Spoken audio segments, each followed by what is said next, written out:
Final song of the Thornbird. There are loves that need only happen once, and they stay with us for a lifetime. And there are songs that can only be sung when the heart has been broken. This is the final story, the moment when the Thornbird sings once more. But this time, it is a song of forgiveness, of sacrifice, and of a love that needs no words. Dawn rises over the red earth of Drogheda. The first light of day stretches across the dry fields, where Meggie still lives, quietly, peacefully, with her young son, Dane. The boy is 8 years old, with eyes as blue as the Australian sky after rain. When Meggie looks into those eyes, she sees a reflection of her own past, a fragment of a love she can never forget. She walks with him along the shore, where the tide rolls in and the wet sand still holds the prints of their bare feet. The wind lifts her golden hair.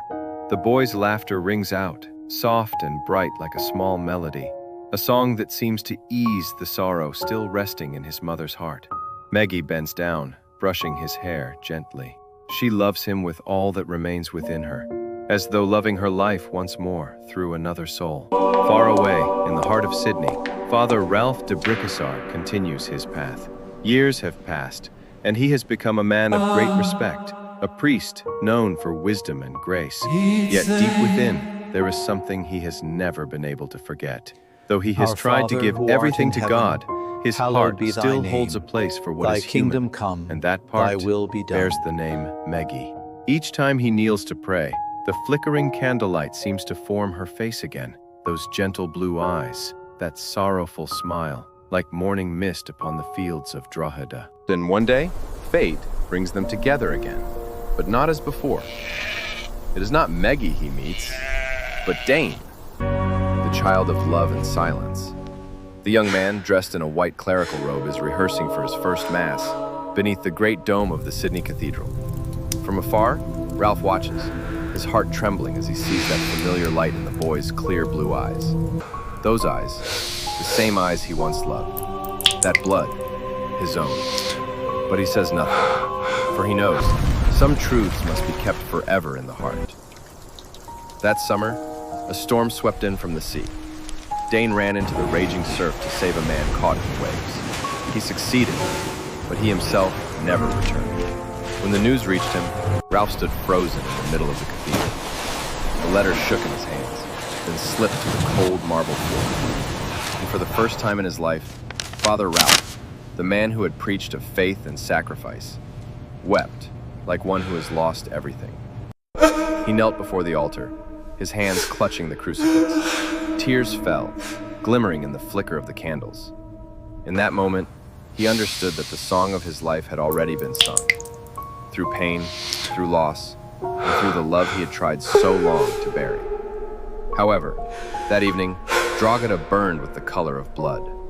Meggie stood beside her son's grave, dressed in black. Beside her, Ralph appeared, silent, his eyes weary yet gentle. For a long time, neither of them spoke.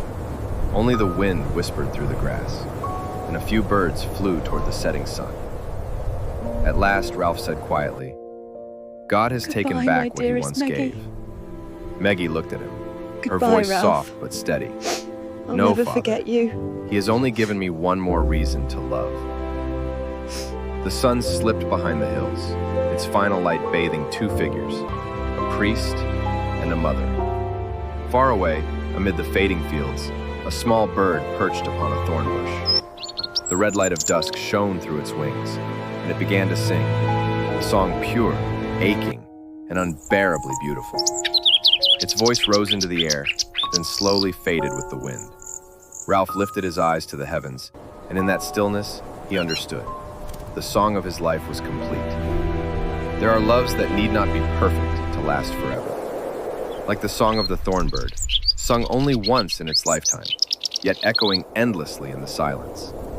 For when a heart dares to love, even at the cost of its own soul, that too is the most beautiful song of all. Goodbye, my dearest Meggie. Goodbye, Ralph. I'll never forget you.